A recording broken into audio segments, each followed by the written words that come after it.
Our gut is our contact with the outside world. The nervous system and digestive system are closely connected, right? There's a strong connection between the central brain and the gut brain, and a disrupted microbiota affects this. It's not for nothing. The gut is essential. It has 3 ways of communicating with gases, with changes in motility. What is neurogastroenterology? Does every neurological approach affect the digestive system?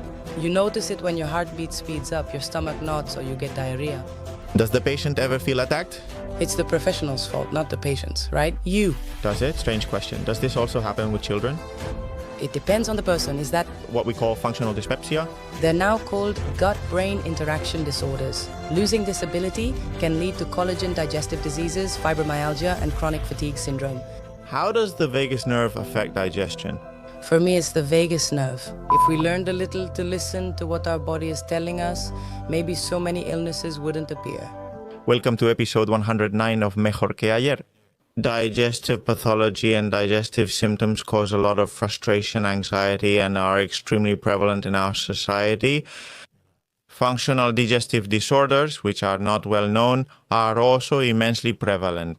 And what about today's expert? Today's guest, Dr. Beatriz Medina, will enlighten us on how to approach this condition. She will teach us a lot about functional digestive pathology.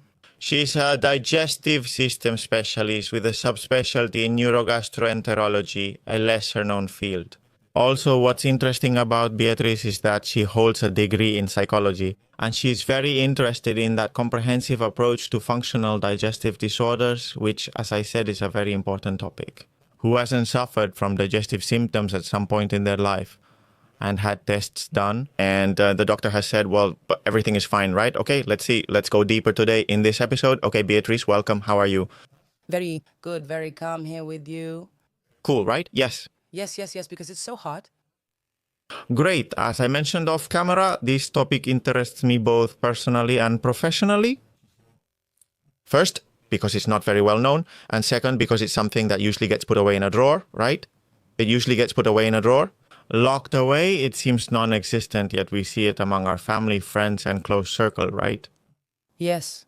The problem is that I think from the medical side, it's something quite complicated to address, and it also causes frustration for the doctor because it's something multifactorial, but it's increasing more and more because of the kind of society we have and the way we live.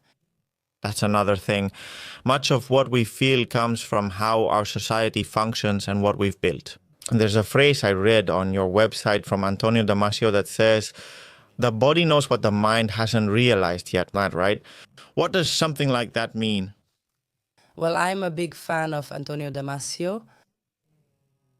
In fact, there's a talk I give out there that's called Descartes Era, because that's the title of one of his books. He often says everything is connected, that what happens in the body affects the mind and vice versa. So what he means by that phrase is that our body, our visceral part, anticipates things. It has much more wisdom in terms of response than our own mind, which has to process things and takes a little more time. So if we learned a little to listen to what our body tells us, maybe so many pathologies wouldn't appear, including digestive ones, but it refers to that. Great. And what is neurogastroenterology? Because probably even among doctors, it's not well known. It's the approach, well, as the word says, the approach to everything neurological that influences the digestive system. Both movement, the secretion of neurotransmitters that are produced, and conditions like functional disorders. Everything related to the digestive nervous system and the central nervous system is encompassed by neurogastroenterology, which is something, it is still a very young field and there is still a long way to go. Because we're already giving the first key message. The nervous and digestive systems are closely connected, right? Yes. Well, there's really a close relationship between the central brain and the gut brain. Explain, what is the gut brain? When the phrase intestinality is very trendy. The gut is the second brain, but it's not a metaphor. Is there really a brain in the gut? Is it exactly like a brain? I mean, there are nerve plexuses. There are 2 nerve plexuses between the muscle layers of the gut, and they work exactly like the central nervous system. It's not the second brain. I always call it the first. Because Phylogenetically, it's older. In other words, in some way, wisdom, nature said or considered that it was more important to learn how to nourish and develop yourself than to think, right? So is it really the first one? I mean, is it wiser phylogenetically? The intestinal brain is older than the neocortex, which is the frontal part, right? The part that allows us to plan, do calculations, think about the future. And probably, if you think about it on an evolutionary level, that one, as you say. First, digestive brain. Through the proper functioning of the digestive system and allowing us to nourish ourselves, it enabled the growth of the brain we know, right? That is, it allowed for the nourishment of the brain, which requires a lot of energy and its development over thousands and thousands and thousands of years. Exactly, that's how it is. That's how it is. As digestive capacity and the ability to absorb nutrients and vitamins improved, overall capacity increased. And that's described at the evolutionary level, which is the cranial capacity and the size of the brain of the central nervous system of the brain. All right, so let's spend some time understanding this enteric nervous system, right? What's it called? Yes, well, in research and in the world of science communication, you do hear the term gut-brain axis. What exactly does it refer to? I don't really like that term because when people hear gut-brain axis, they think of just the brain and the gut. So really, the gut-brain. It's a connection with us, with everything that's autonomous, everything we don't do consciously. That is, we consciously move, we perform some action. But we don't control our heartbeat. We don't control the secretion of thyroid hormones. We don't control our breathing rate. We have some control, but we don't manage digestion. So all of that, let's say, has to be regulated autonomously. It has to self-regulate. It's part of the gut brain, and it's much more complex than just a gut and a brain. I mean, all the components that make it up. It's more complex than that word, but we have to call it something, right, Vale? But can we then voluntarily influence the functioning of that enteric nervous system? Indirectly, yes, but yes. But since when influencing that gut-brain axis, it's not as simple as just performing an action. It's a training? A training? It's a training where we have to learn to enhance the sixth sense interoception, right? How do we feel inside? In that gut-brain axis, in the viscera, that's where the emotions are. So we need to learn to listen to them. If we're always in our heads, always thinking, always planning, we don't give ourselves time to listen. We go if we feel like it. If we're hungry, that's just how it is now. So it's a practice where you stop and become aware. It's like increasing more connections, especially from the vagus nerve. Increasing more connections. So you can say, hey, I'm feeling a little angry. I'm feeling a little scared. Hey, calm down. You're going too fast. I mean, listen to what the body says because it has more wisdom than our head. Yes, also, I think everyone knows about the direct relationship between emotions and the digestive system. Everyone has had diarrhea during moments of nervousness or a stomach ache when they're very irritated, right? So, I mean, it's almost immediate if you notice, right? If you get news and become nervous, you'll quickly feel digestive discomfort. The link between the central nervous system and the enteric system has always been strong, right? Well, actually, it's like it's all the same thing. It's like there are two containers connected by a pipe, right? So does what happens in one place also happen in the other? You don't have to Separate them.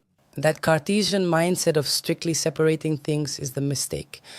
We need to have a more holistic way of thinking where we realize that everything is connected to everything else. So that's very important for us to keep in mind nowadays, right? Because we're not just parts, we're a whole. So any habit, anything you do will have an impact on every other part. So emotions in the gut? Well, first we should define what an emotion is, right? So do you feel an emotion in your gut? Do you feel anything in your forehead? No? Don't you feel fear in your shoulder? That's the emotion. Damasio also makes a clear distinction between emotion and feeling. Emotion is something visceral. You notice it because your heartbeat increases, you get a knot in your stomach, you get diarrhea. But then feeling is when you already add reason to it, right? You put it into words, right? Of course, you think about it a little and say, I think I'm feeling afraid or I am feeling afraid, but why am I here? Maybe I feel lonely because this happened before, so think about it and talk about your feelings. But really, emotions are visceral, and what emotions seek is just survival. That's why emotions are universal. Well, I mean, it's a kind of language, right? One that we sometimes ignore. Of course, it's the autonomic nervous system, and of course, the reflexes, right, they activate immediately.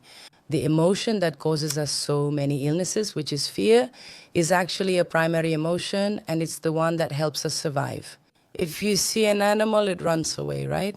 The one that knows how to protect itself because it's afraid is the one that's going to survive. So we should look at fear with a bit of kindness too, because it has a purpose. It protects you. Or does it want to protect you? Of course, the problem is when we live in a society where physical safety is almost guaranteed. And fear is based on fiction, right? To our ideas, to our protocols, to our culture. I'm interested, since we've gotten into the topic of emotions, in trying to understand mechanistically how they impact the digestive system in a positive or negative way. That is, we all know what I said before, right? That a negative emotion or an anxious emotional state can cause digestive discomfort. But what's happening inside to cause that? As I said before, everything is connected. So it's not that it has an impact, but really, like if there's a constant emotion, that's where the emotion is. Since it will affect the viscera, it will ultimately cause a functional digestive disorder. For example, when a patient comes to my office, depending on what they tell me they have, I'm going to know how they are, I'm going to know how they're living. And many times he doesn't realize it or she doesn't realize it. And I tell them, and maybe they say to me, but how do you know that? And me? We're all human, and our bodies communicate the same everywhere. So it's not that the emotion exactly alters the digestive system, but rather that the emotion, when expressed chronically, obviously ends up resulting in a disturbance. Yes, but what I meant is that ultimately pain requires some change in peristalsis or secretion. Oh, are you talking more at that level? At the more biological level, I mean, for there to be diarrhea, there has to be problems with absorption. I don't know, something like that. It depends on the type of functional disorders and the diagnosis we make for the patient, right? To diagnose a digestive disorder, certain criteria called the Rome criteria must be met and are periodically reviewed. So then, depending on the type of disorder, the alteration in motility, secretion, or functioning will be in one area or another. For example, with irritable colon, the main change is in the colon, right? Alteration in peristalsis, does it move a lot? There's not enough time to form or absorb water from the stool, so it usually comes out poorly formed. Or there can also be an intestine, a colon, that's a little slower, and then there's constipation. People with irritable bowel syndrome usually alternate between the two types. Although it's more often the diarrhea type or the constipation type, it depends. It also depends on the main emotion. Then there's the pregnant belly, pretty common, right? Bloating feels different when it starts in the pit of the stomach compared to the belly button, right? Will it guide us to the digestive specialist depending on how the swelling is? Where is the problem going to be? If it's from here, the problem is in the stomach, right? So it must be the stomach. I always use the analogy of a balloon when you fill it with water, right? The stomach needs to have compliance and ability to stretch based on the contents it has. And it also needs to have a certain capacity. In addition to relaxing, it also needs to move harmoniously to gradually empty itself and deliver food to the duodenum, okay? So, patients with functional dyspepsia have a stomach-level problem, a syndrome of epigastric pain and related symptoms, all centered in the stomach. It's as if that balloon had turned into a clay jug, hard and stiff with no capacity. So every time they eat, Pain. that hurts them, makes them feel heavy and full quickly, so they can't eat and the pain lingers. Then the food stays there, and after a while it starts to ferment. If we take other types of medication, does that make it more difficult too? And then it starts to bloat, first because digestion is blocked, and second because the motility isn't right either. And many times it even stays kind of rigid outward. Is that what we call functional dyspepsia? Yes, although now they're getting different names according to the Rome criteria. In fact, functional digestive disorders are now called gut-brain interaction disorders. Gut-brain interaction disorders, yes? It's a much fairer word than I am. I think it's still not implemented yet. I mean, it's official, but in clinical practice, no one uses it yet, right? If patients hear they have a gut-brain interaction disorder, they better understand what's happening to them. And the professional also adds more validity. There is a greater recognition of everything that influences the problem the patient has. You were saying? Before anything else, more than modulating consciously and directly, all digestive functioning requires learning. You can learn to have functional symptoms through, well, traumas, behaviors, experiences. Of course, the problem is when trauma, the definition of trauma from a psychobiological point of view, is the fixation of a response. That is, the response becomes fixed. So you always respond in the same way, even if the stimulus isn't exactly the same. So that's what Reminds me of veterans. right? For example, that's when trauma started to be studied, specifically post-traumatic stress disorder. So of course, the problem is if the response gets stuck. If I always respond to this with fear, that's going to make it harder for me to be more resilient and adapt better to life. So when there's a fixation of the response, the nervous system's response in a specific aspect, we can talk about trauma. So we can renegotiate that response. We can learn to notice it by using our head. That response is an adaptive. That response is an old memory. And we can learn to let that response, let's say, fade away and renegotiate the trauma, as it's called. That is, it's like creating another circuit, much more resilient, and integrating that circuit with the rest of the body's responses. Because normally the response, the circuit that is established when there is trauma, does its own thing. It goes On its own, replacing a maladaptive response with an adaptive one? of course. But we also have to understand that the response we call traumatic helped us survive, because the body will always give a response that is meant for survival. So at that moment it helped us, but of course if it was so strong that it got stuck, and now what? I always say the same thing. It's like using an umbrella when it's not raining anymore. Put the umbrella away because the sun is out now. So people with trauma are always carrying the umbrella. Well, I imagine as a digestive specialist and psychologist in the same appointment, you do both. I mean, of course. I understand that for most digestive specialists, there comes a point when a functional digestive disorder is diagnosed. They know that they need to do something more, probably in the psycho-emotional sphere, but they usually refer the patient, right? How is this addressed? In the first appointment, I usually dedicate as much time as I can. And yes, I try.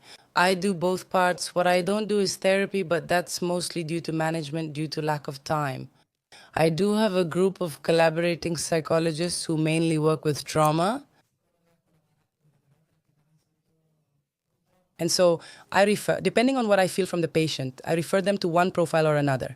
And if the patient also wants to, right? My main job in the consultation is to show them it's not as simple as taking a pill. A real change is needed. The patient feels attacked, sometimes in the sense that, yes, there is rejection of the functional pathology by the healthcare professional, but sometimes also by the patient. That is, I know I have many cases of patients who just don't know. Mine isn't emotional or stress related. I need a diagnosis, but they won't give me one. That's for sure. It's super common, and it's really not the patient's fault, but the professionals, right? Because we don't educate well. So, of course, when a patient has had a digestive problem for so long, they start to have changes in their mood because everything is connected, right? So, frustration, learned helplessness. It's like nobody is going to help me. Nobody is going to take away what I have. So what the doctor does is run some tests and say, there's nothing wrong with you. Don't worry. Nothing is going to happen to you. The patient leaves asking, who will take this from me? So, of course, many doctors might say, look, that's just stress and don't worry and so on. Naturally, the patient wonders how many people are stressed since not everyone has this issue. They become defensive, of course. Get defensive. And maybe it's also because of the negative connotation we give it. I mean, we're not saying you're crazy, we're just saying that there's an impact in your case. This, for better or worse, is genetic and affects you more than your neighbor with similar problems. But the psycho-emotional impact on your digestive system is causing this biological problem, right? Of course, really. I've found, at least in my experience, that if you explain to the patient clearly what's happening, they respond well. They initially enter the consultation somewhat guarded and defensive. Then you explain what's happening, and suddenly there's a click, like a eureka moment. And they say it's true because it's not exactly stress. It's not stress because it's not stress. Stress is a very broad word. It's basically emotional fixation. For example, if you are always fearful and on alert with your sympathetic nervous system activated, your personality profile, if you are very caring, you are always looking out for everyone else's problems. If ambition gets the best of you, if it's almost like your body is something that just has to function well, but you have to go after all your goals that you have in your mind, no matter what happens to your body.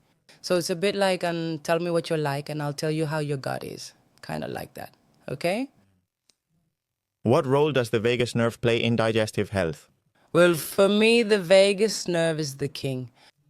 What we have in this society is a significant lack of vagus activity.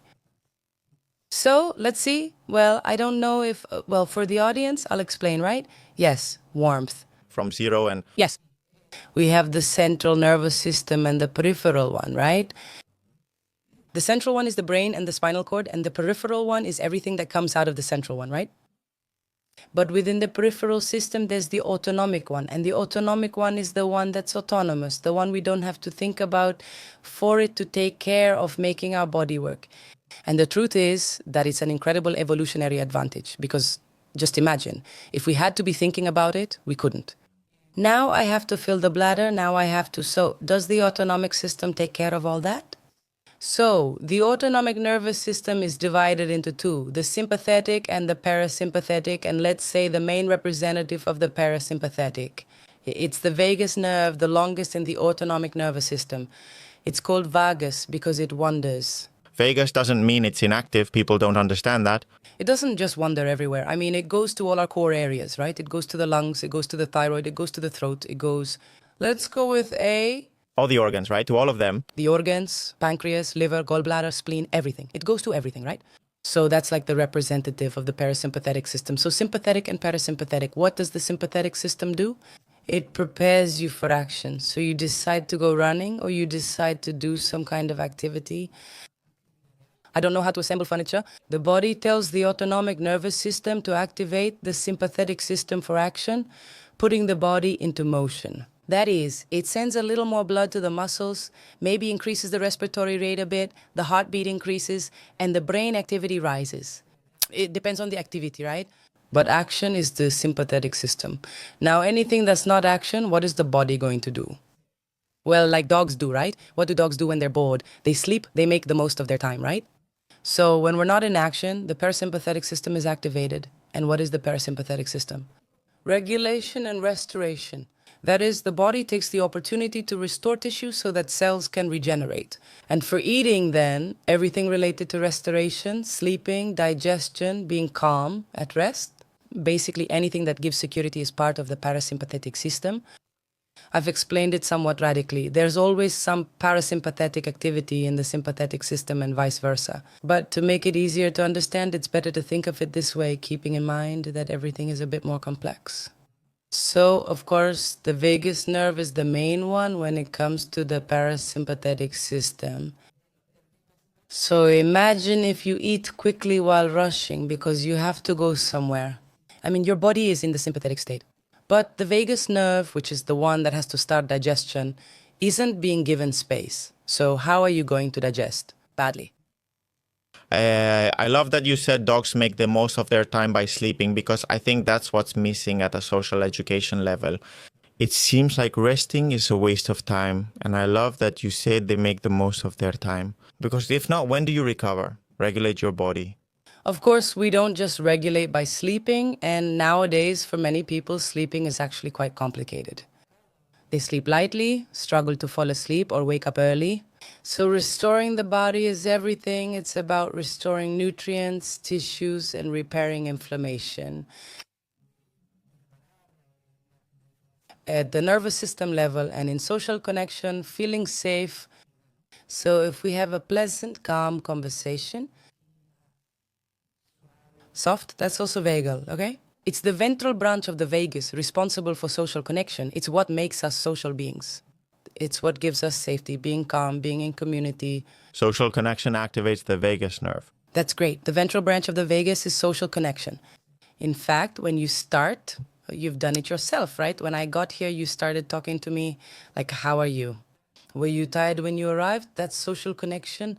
To help the guest relax. Of course, Exactly. intuitively, it's Intuitive, but it's the social connection. So anything that involves being in community, being together without having to do something, without having a goal, all of that is also considered lazy. yes. What other strategies can we use as a society to improve laziness? Look, if you notice, technology has made it seem like we're more connected, but physically, we're really not.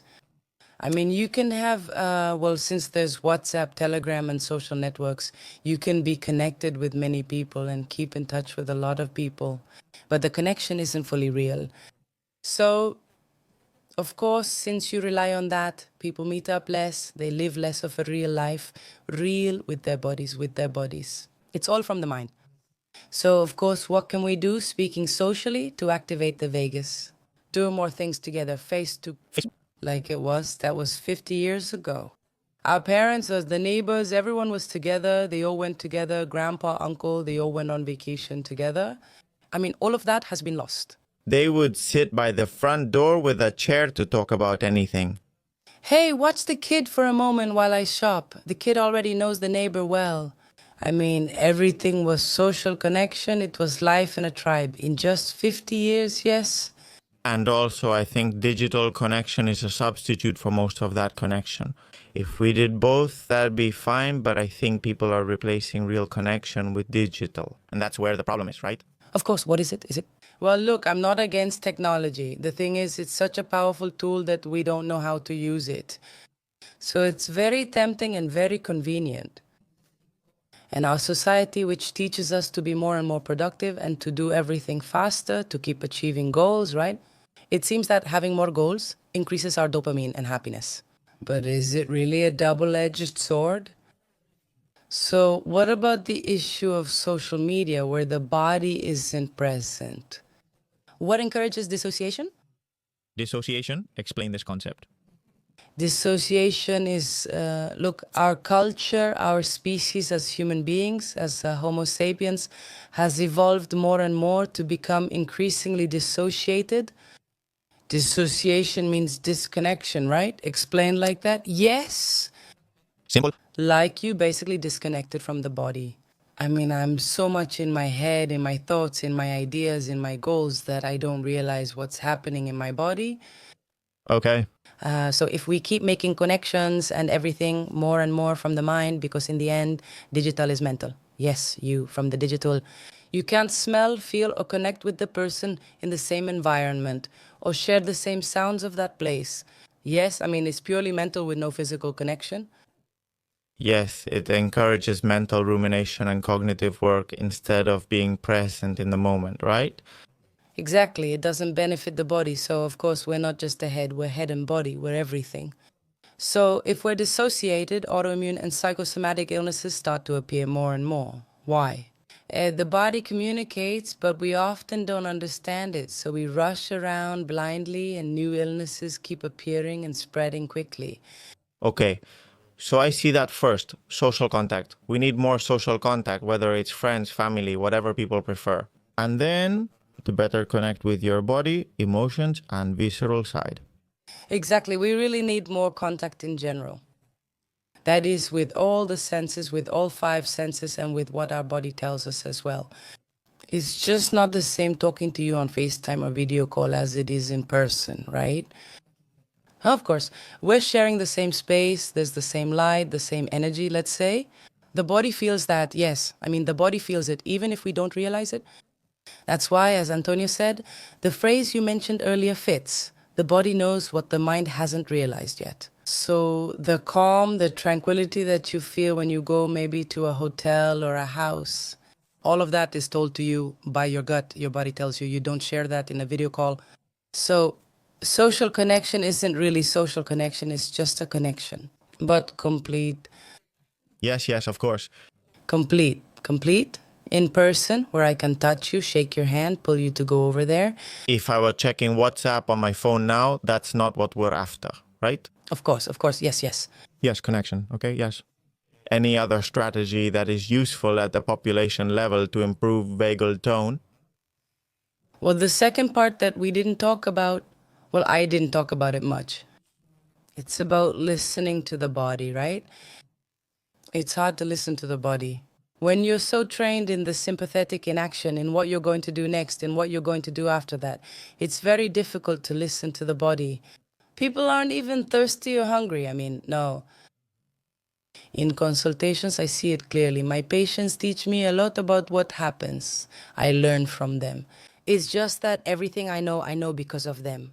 So, of course, it's not that I hold it in because I have so many things to do. And I haven't gone to the bathroom because I don't have time to go to the bathroom. Because, I don't have time to eat because of this and that. No, it's because I don't eat anything. I do intermittent fasting, but because, of course, I don't have time. But they've said that intermittent fasting is good. I eat at the end of the day and then go to bed because they're following their head, not their body. Everything I have to do, my boss's requests, my kids, my sick mother, and more.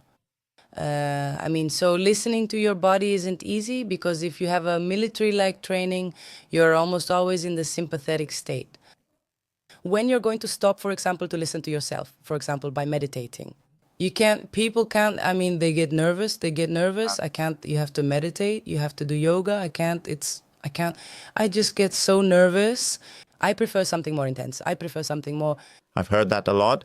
Huh? Of course, no. Meditating gets on my nerves, but why can't they stop? Sure, but then I tell him, the more nervous you get, the more you need it. And everyone is capable. Everyone has a parasympathetic nervous system. Everyone has a vagus nerve. Everyone is capable of meditating, but you have to train it. So even if it's hard, that doesn't mean you can't do it, or should say, this isn't for me. It's just that you need to train more, but the more you train, the more health you'll gain. Is daily 5-minute meditation recommended for most people, and would making it mandatory benefit the population? 5 minutes to start? Well, you have to start somewhere. We need to spend more time on our bodies. The problem is that we think our body will always be there, somehow at our service, but our body is also who we are. It's not our servant. We need to rethink this. I have this body, was born with it, and must take care of it. First, before anything else, even before my children. Exactly. You can't care for your children well if you aren't well yourself. The first thing is that you're well. And if you're well, you'll be able to take care of everything you want to take care of. But first, you have to be well. And knowing how to set boundaries, knowing how to say no, knowing how to stop a little, it's not easy in this society. If we were to go live in the countryside now, would everything just work out on its own? Living in a city with technology and the internet is complicated. It's true that the environment is very decisive, and there are environments that encourage you to stop. There are environments that immediately relax you. Nature, basically, right? I don't know if it's because its pace is much calmer or if there's something much more evolutionary there. But is it true that the parasympathetic system is activated as soon as you step into a forest, a beach, or a mountain? Of course, but that's where nature connects. It connects with your body, and that's where wisdom connects. The wisdom we've been talking about, the ancestral wisdom of our biology, right?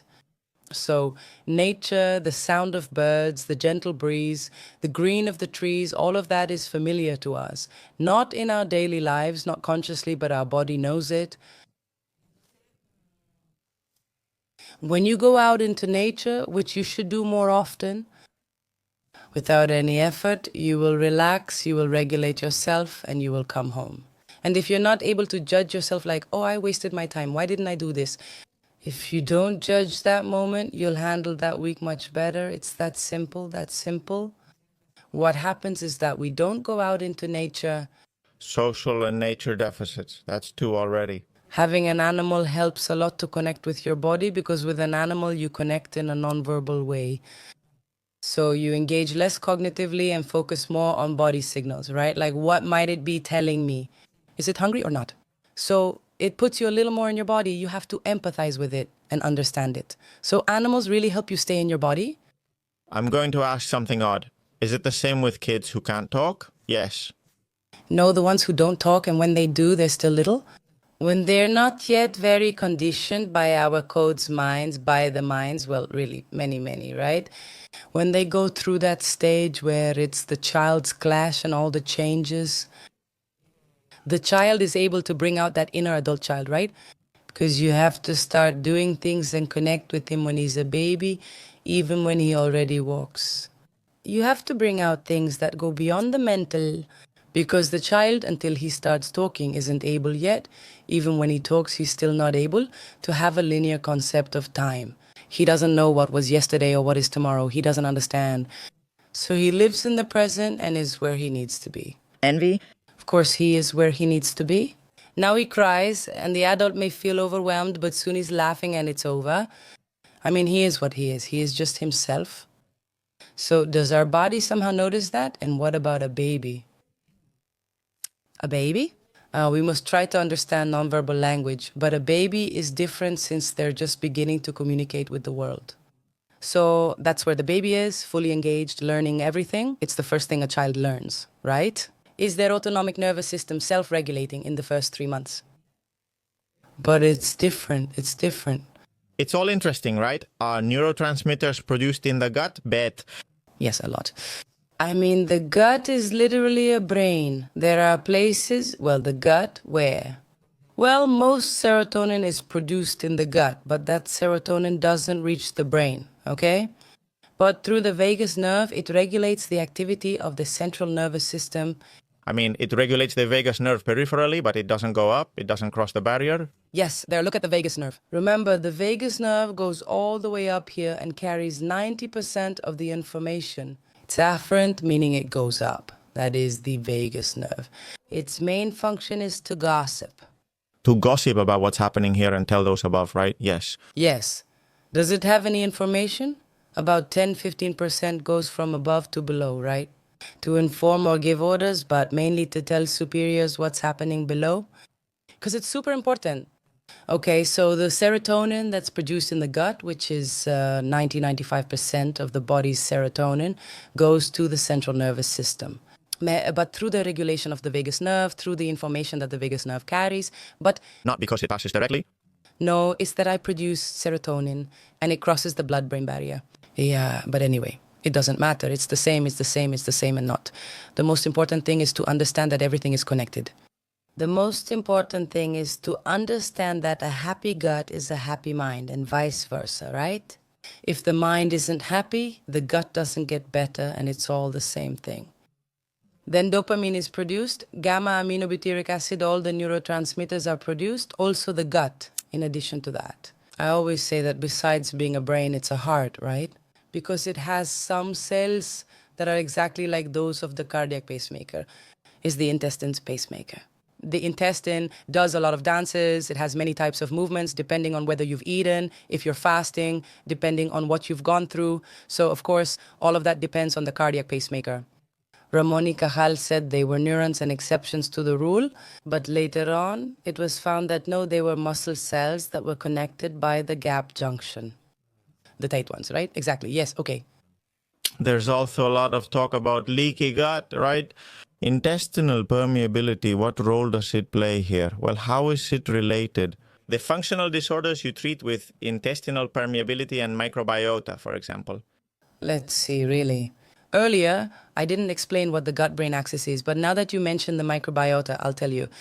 The gut-brain axis is made up of the central nervous system, the autonomic nervous system, the cortisol axis, the famous hypothalamic pituitary adrenal axis. The gut-brain, which is the enteric nervous system, and the microbiota, that's all part of the gut-brain axis, and microbiota has only recently been included. The gut-brain axis was identified over 20 years ago. Although it's just now getting more attention, you can see how things are. And the microbiota is the latest component to be added because of its influence on the production of its components and on the regulation of the immune system. In the gut-brain axis, what next? The permeability of the intestine. How can I explain this? You don't eat sterile things, right? No. There's toxin, so our intestine is our direct contact with the outside. Plus, it must be permeable for nutrients to pass through. So imagine how hard it has it, right? Because it has to say yes, you're a nutrient, okay? You're a toxin, you're a virus, So it has to be permeable, but with a balanced permeability, not too much, of course. If it's too permeable, then we have a problem. So the immune system where there are the most immune cells is in the intestine. That's exactly why. The skin is a barrier, but things don't penetrate it like they do in the intestine. And even so, it also has immune cells. Of course, That's why we also use creams and topical treatments, right? It's less permeable than the intestine, so a longer intestine allows for more. The necessary permeability makes the immune system vital in the digestive tract. How many meters of intestine do we have? It varies by person, but usually around 7 or 8 total. It's a very long customs, huh? Yes, people. I think people don't understand that because of its physical design, but it's like the skin, it's a barrier between outside and inside. Yes, and you also have to keep in mind that it's much larger than the skin. I mean, if we take, because the intestine, but the intestine has villi, Villi and besides villi on the villi, if we stretch it out, it's much larger than our own skin. Imagine everything the intestine absorbs from the outside. I mean, our intestine, you know? Right now, I came here from the Canary Islands to Malaga, right? So my intestine already knows that I'm not at home, that there's a different environment here. In the air, there's different food, different oils, other toxins, other bacteria. I mean, the intestine knows the microcosm that's outside because it detects it through the food and everything that's in the food. And what is that like? I mean, what role does the microbiota play in regulating that immune system that's so abundant in the system? Well, of course, the thing is that the microbiota and the intestinal immune system work together as a kind of team, right? So it's like the immune system, the intestinal immune system needs to be stimulated because if it's not stimulated, there could be failures. In fact, there are studies that show how in underdeveloped countries there are no autoimmune diseases. There are no inflammatory bowel diseases like Crohn's or ulcerative colitis. There aren't any. No, that's because the immune system is already busy, right? Does it have time to? Do silly things and attack us, right? Yes. So there's the digestive immune system, and the microbiota is there to say, look, we've been here since the very beginning of birth. You already know us, you know we're good. So I'm going to help you figure out what's bad and what's not good. I mean, what's good, what's bad, and what's toxic, right? So it's like if you have a healthy microbiota, a balanced microbiota, this microbiota is like the warriors of your gut, right? They're there. First, they're not going to let any other bacteria in. They're not going to let them stay here. Well, I don't know, a bad bacteria, right? It's not going to let it through. A strong army tells you there's no room here, leave. So that's why there are people who might eat the same tortilla with salmonella, the same amount, and nothing happens to them and to the other person, yes. So it depends on the microbiota and the barrier, but also that barrier, that bacteria, they help produce certain precursors for certain neurotransmitters, and also to produce vitamins. I mean, nutritionally, to be better. It's a symbiosis. It's as if the microbiota acts as both the immune system and also aids in digestion. Without certain gut bacteria, we wouldn't be able to digest certain things. It's like a symbiosis that goes back many years. I don't need every enzyme since I already have the microbiota here. Of course, it supports the immune system and aids in absorption in the digestive system. Yes, and neurological as well, because it helps. If you have an unhealthy microbiota, if you have a microbiota that produces certain toxins, certain components, you can notice it. People with small intestinal bacterial overgrowth and these kinds of issues really notice it. A lot of brain fog, feeling very sluggish because of those products produced by that bacteria and the changes in intestinal permeability and those changes in digestive motility and so on. Intestinal permeability occurs when the gut is more permeable than healthy, letting in things it shouldn't. Exactly. Permeability, not only at the level of inflammation of the intestinal cells that let more things through, but also because the immune barrier isn't very alert. And the microbiota isn't in the best condition. I mean, it's as if all of that is altered and it leads to greater intestinal permeability or inadequate permeability. And that causes more inflammation and all the social problems?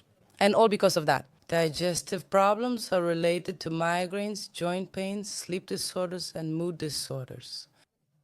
Everything is connected. Here's an example of intestinal permeability. It's very clear, and what really catches my attention are patients with liver cirrhosis, meaning patients whose liver hardly filters anything anymore. Of course, what they've changed is the permeability, the liver's filter, right? So even if their intestinal permeability is fine, since this doesn't filter, they still get intoxicated, right? So when does a cirrhotic patient, a patient whose liver isn't working, go into hepatic encephalopathy? Does that mean the patient acts like they're drunk? They're drunk, right? I mean, they act like a drunk person, they do things. Once someone set the hospital's power plant on fire. So many things happened. It's like they're crazy, right? They develop hepatic encephalopathy, a neurological condition with stages, first tremors, then more symptoms. Do you know what the treatment is? Exam. Give an enema so that the poop is eliminated and an intestinal antibiotic to get rid of those bacteria and remove those toxins. That one? Estriaceona, right? Isn't it Peraxin? Okay. Just in case. Estriaceona isn't bad, but it's mainly for protocol. So we're going to eliminate everything in the intestine that's causing this patient to become intoxicated, because it's an intoxication like a drug, and that way it goes away as we go along. It's magic. Of course. Yes, it's a good example. So it's an example to see the importance of having a good filter, both in the intestine and in the liver. And what connection then is there with autoimmune diseases when the digestive system and the microbiota are not functioning properly?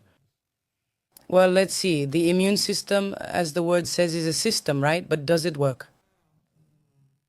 It works completely as a whole, right? So if there is an alteration or incorrect information in the digestive immune system, that can cause autoimmune phenomena at the level of the collagen in the joints. So it's not that there's something specific, but rather that it's altered, you know?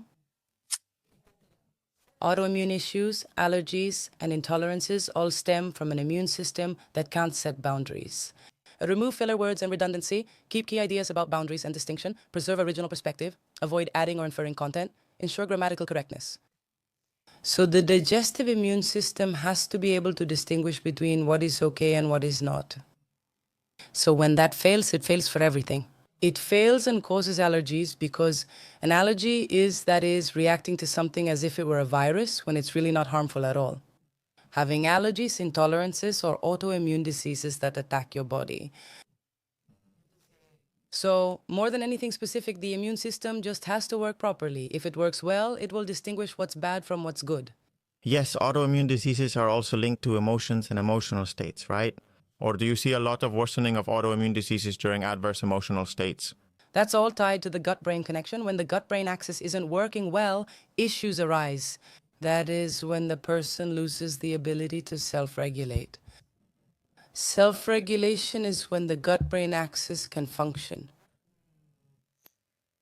independently and correctly, right? So if you lose that ability, digestive diseases will appear, collagen diseases, fibromyalgia, chronic fatigue syndrome, multiple chemical sensitivity syndrome, endocrine disorders, thyroid issues, and polycystic ovary syndrome disorders. Everything related to the endocrine, immune, and autonomic nervous systems will be affected. So what is the key? Seek coherence, that is, create a state in the body where it knows how to regulate itself. That is, no matter what's happening outside, you remain unshakable. In other words, something happens, I regulate myself, I adapt, and I keep going with what I'm doing. In other words, the body should be resilient and maintain its internal homeostasis, regardless of what's happening outside. What happens? That if we're fixated on something, we're always on alert, we're always afraid. If an emotion is always present, that axis won't regulate itself. Which emotions are the most negative or harmful for the digestive system when they're sustained over time? There are no negative or positive emotions. Well, I understood you. What emotions? the ones that are most reflected in the digestive system, are they related to primary emotions? Digestive issues often trace back to childhood, especially the first 10 years. Why is that? And especially even more so between ages 0 and 5. Why? That's when the gut-brain learns to regulate itself in this world. So it's learning to understand what fear is, what anger is, what laughter is, what joy is.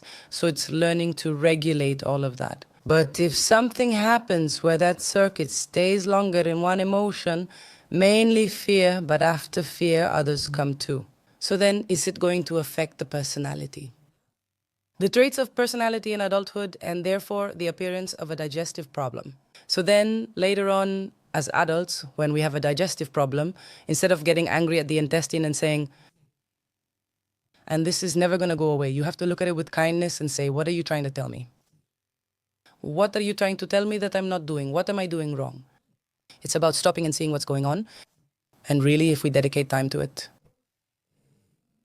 During consultations, patients understand well when I discuss their fear or mention repressed anger. What are you so angry about? What are you so upset about? It's not about anger, but about lack of expression. Of course, anger isn't bad. It's a contained anger. It is contained anger, or the fear is not a fear that is hidden. The fear, this knot in the stomach profile, in the belly, like being pregnant, is a very typical profile of the more emotional personality types. And they usually do. And of course, a fear in childhood. What could it be? When you're a baby, especially at 2 years old, you're only afraid of two things. What are they? Afraid your parents will reject or leave you because you rely on them. Those fears linger. As an adult, do you still think about it? You don't think about it rationally, but your gut can feel it. And your personality can have behaviors to please, to be liked, fear of being judged, because you really have a fear of being abandoned. So to reach that conclusion, you have to work on it. To reach that conclusion, you have to look inside yourself. Therapy, actually, I don't want to say that. Any kind of therapy, I see. Which therapy works best? let's see, the thing is that I think maybe someone will criticize me, but I think being a psychologist is one thing. It depends. Like being a doctor, there are general doctors, but also ear, nose, and throat specialists or orthopedic surgeons. One has nothing to do with the other. Well, it's similar with psychology. Depending on the type of technique you use, well, it has one effect or another, and one has nothing to do with the other. So the classic one that's been around forever is cognitive behavioral therapy, but in my opinion, it's falling a little short. In my opinion, cognitive behavioral therapy is something we do every day. I mean, we're already at a level of understanding with influencers, with what you read out there, with books and all that, of understanding emotions and knowing what we should do and what benefits us. That cognitive behavioral therapy, it's there. It's always going to be there. Yes, but do you think it has... Hit a bit of a ceiling. Of course, I mean, just that, right? So future therapies, in my opinion, the therapies that have to do with all the diseases that are growing rapidly are third-generation therapies based on the body or emotions. Can you give an example so we understand how it works? For example, Gestalt therapy focuses more on emotions. It works a lot with spontaneity, with emotions, with everything except the mind, and more about letting go. Learning to let go of emotions. Emotions shouldn't be covered up, they shouldn't be hidden, they need to be digested. If they're not digested... Digest them? You have to digest them. That's why I always tell people, I tell my patients, don't be afraid of fear. I mean, look at it and see where it comes from. Ask yourself, why are you afraid? Where does that come from? If you realize you don't know the source or just feel emptiness, tell your body to relax. It's your body that's nervous, holding the memory. There's no danger here, but the body is afraid, it's stuck on alert. It's like war veterans. 5 years after the war, they're still living in terror, right? The body remains in alert mode. So you have to open up to the emotion, you have to face it, not confront it, but see it, and then let it regulate itself, let it come out, manage it, accept it. So therapy like Gestalt, eye movement, desensitization, and reprocessing or trauma-based methods such as somatic experiencing, which is what I trained in, and that type of therapy has as its biological basis the polyvagal theory by Porges. Basically, that therapy involves training the autonomic nervous system. It's a very beautiful therapy where you don't use your head much. The patient doesn't need to say anything. Simply, it's about training interoception and training how your body is and what your body feels.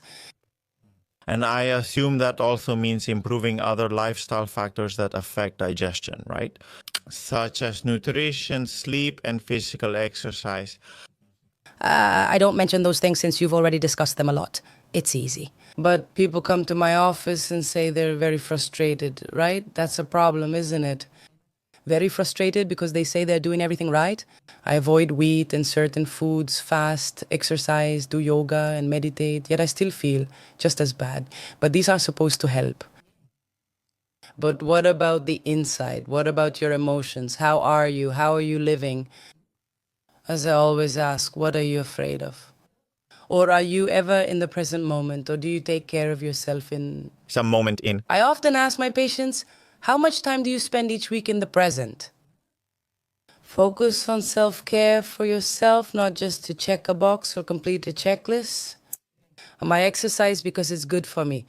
I've done yoga and gone to work. It's not about pressure, but for myself. For you, it's like, well, gonna get a massage, walking, I don't know, on the beach, or going to the park to read a book. Things that you want, that you feel like doing without judgment, that your body wants to do without having to produce something.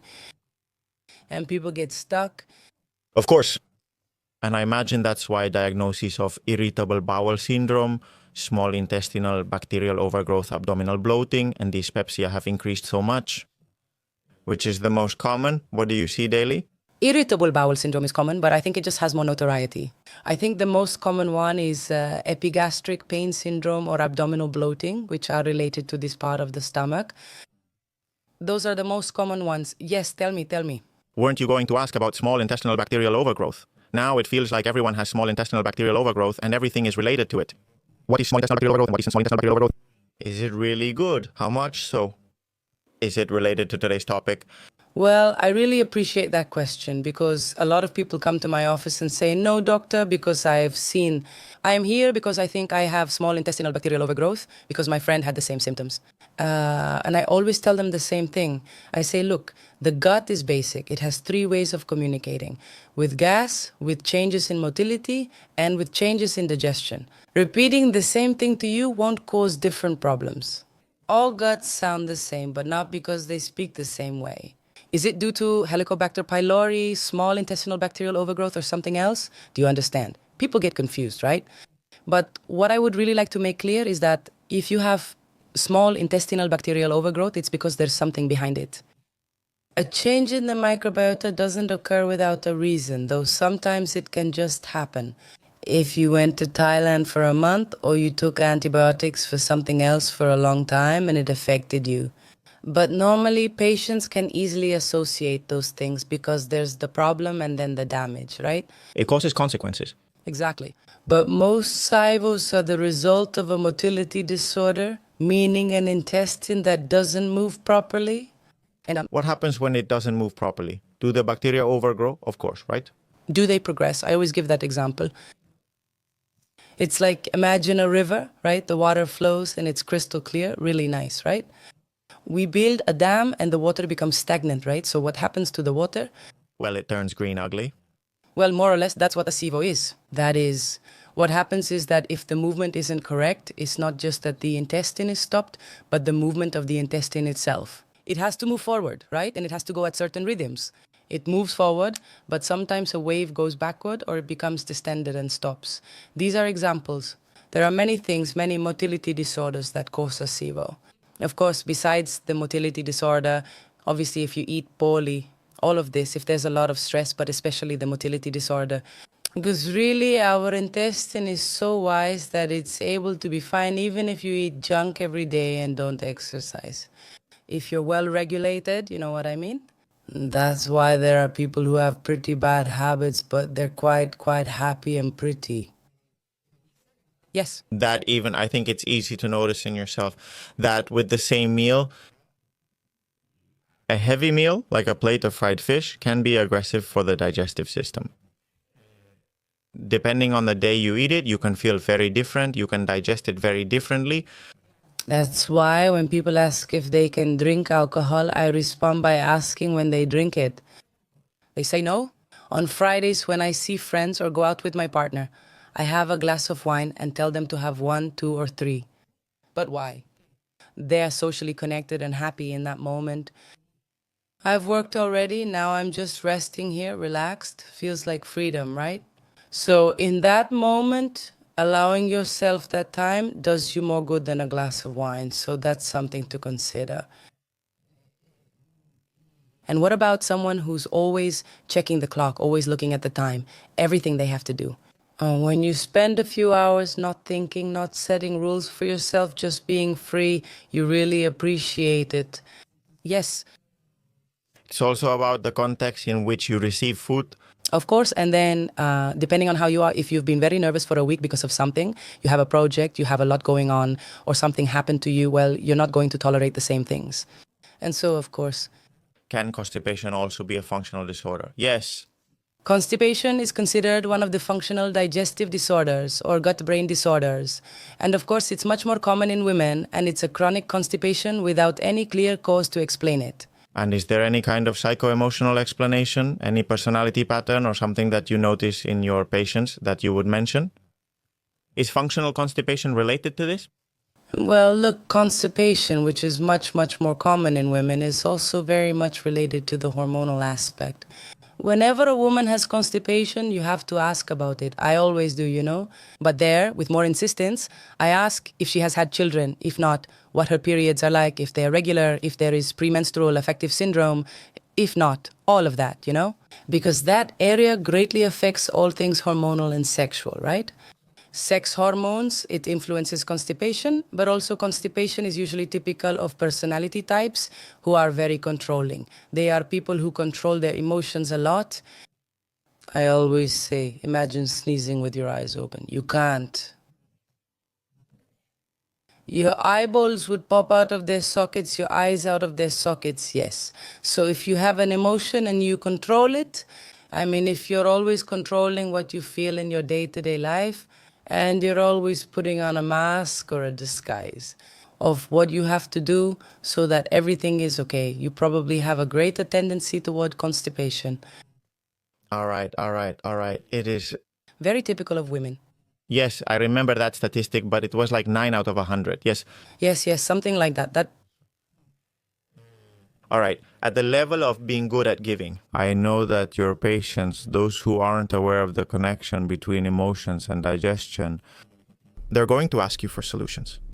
They're going to ask you, well, for a probiotic, right? In what case would it be justified to give a probiotic? What kind of probiotic? Does it help? No? Well, let's see, of course.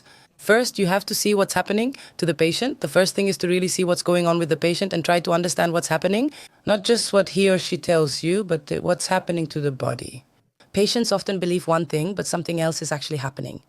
But once you have that more or less clear, what I do is try to help.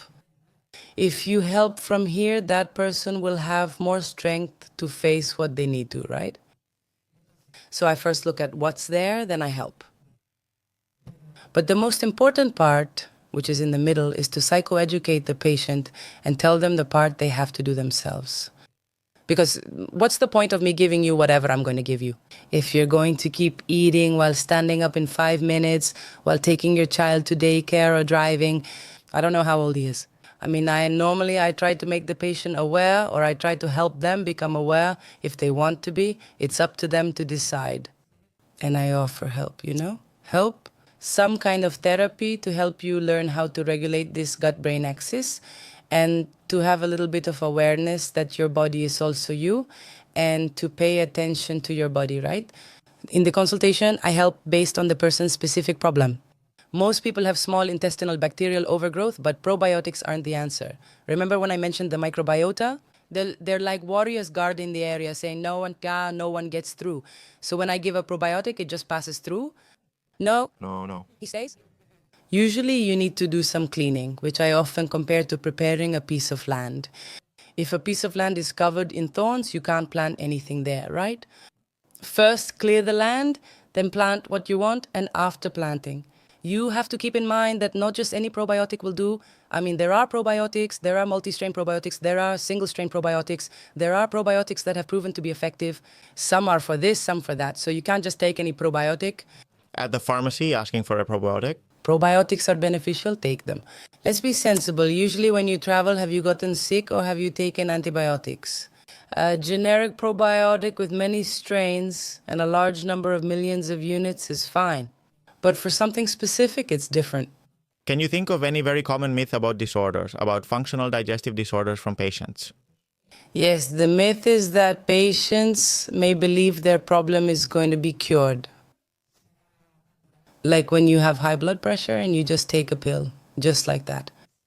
So the problem is the belief that if you are strict and follow your lifestyle habits very well, exercise, health, good nutrition, and so on, you will be fine.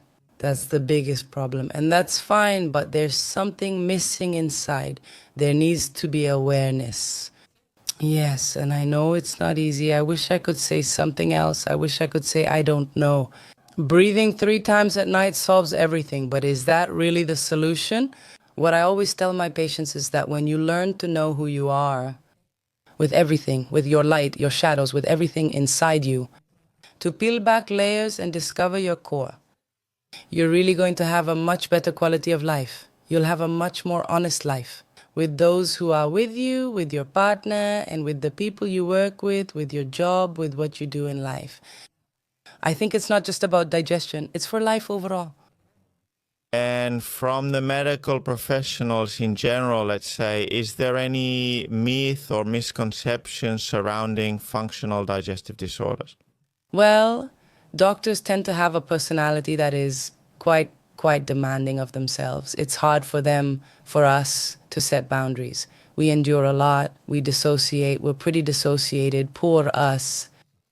Exactly. Is there a strike in medicine today? Well, look, maybe that's why, maybe in honor of that's why I was surprised there was a strike, because I told you doctors don't usually go on strike, because in the end, they feel bad about it. I don't know, they feel bad about this and that. But well, what happens with doctors is that they're overloaded. So this is something very complex. Working with the patient, resonating with them, staying calm during the appointment, making eye contact and observing their condition and body. There's no time for that. There's not even time to learn about that or how it works. So in the end, the doctor. But does it frustrate the doctor when the patient doesn't get better? Yes. But there's also no culture or system that allows for an efficient referral to a psychology professional. Even if it were allowed, are the procedures well established? There's still a little time left. It's a matter of time. I think we're almost there. It's just like I told you, he's gut brain. People started talking about him 20 years ago, and we're talking about him now. And then the part, like I told you, from the patient's side, like, hey, I'm not crazy. My stomach hurts. Don't send me to the psychologist, right? Of course. Because I always tell patients, because obviously many times patients think it's just them, that they're just complainers. No, I mean, and maybe it's because that's what they've understood from the doctor. But does the patient really have what they have? What need do they have to go to the doctor and complain about that? Something is going on with them. If they're complaining, it's because something is happening. It's another thing if we don't know how to see it. And what doctors want is to try to make the patient see that you're not going to die, you don't have cancer. But of course, with that quick conversation, maybe the energy the patient feels is like, hey, just be quiet. There's nothing wrong with you. You're not going to die, you know? And it's a lack of communication. But it's frustrating. Of course, because it's frustrating. Because saying, I can't help this person just to tell them they're not going to die, that it's not something serious or life-threatening, well, it's frustrating. Of course. Because, as I said, everything is connected. When your digestion is off, your mood shifts. We diagnose celiac disease in children, in kids who are 3 or 4 years old and can't express themselves well because they... Symptoms. They're irritable.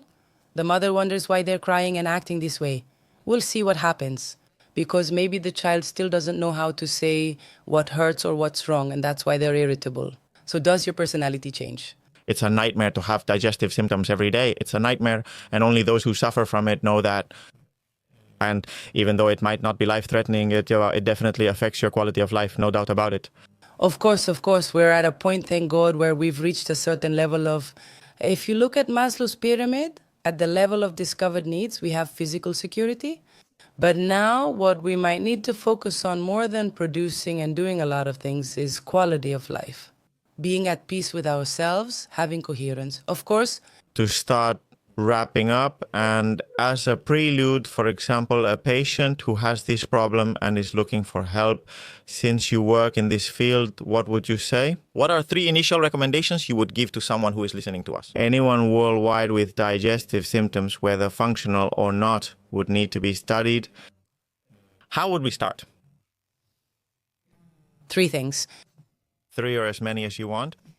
Well, I'll leave out all the eating part because I think that's already known. But yes, the first thing I would say is this, that they eat slowly and calmly. I prefer that what they eat may not be perfect, but that they eat slowly. Healthy. If they eat calmly without looking at their phone, checking email, or doing anything else, and chew well, it activates the vagus nerve much better.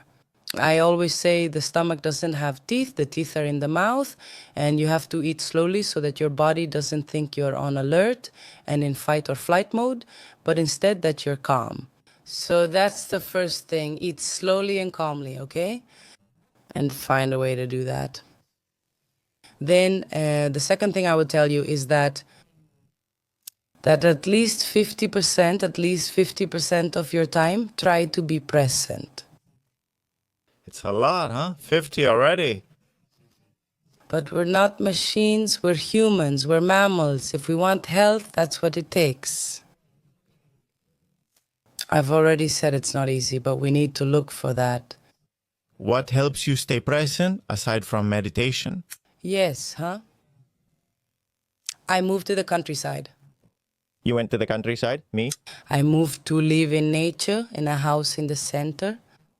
But I left, and for me that's much easier than any other struggle, but of course not everyone can do that. So what could be done easily in a city? At home? Meditate. Meditate. I always suggest guided meditations at first because it's easier, right? Because there's someone guiding you. And do activities that have to do with the body. Dancing, Zumba, I don't know, climbing, running, any activity that involves the body to activate it. Manage very well the time you spend on social media because you spend a lot of time in your head and dissociation increases a lot.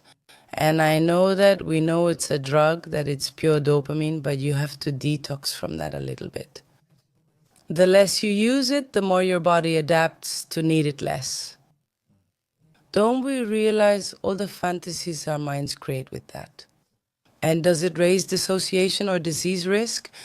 Do you think we've left something out, or is there something you'd like to talk about more? I'm missing the third thing. You haven't said sorry? The third thing is that at least 50% of our time we should be connected. We should be in tune with our body. We should be listening to how our body is. Even if we don't take care of it, at least we should know how it is.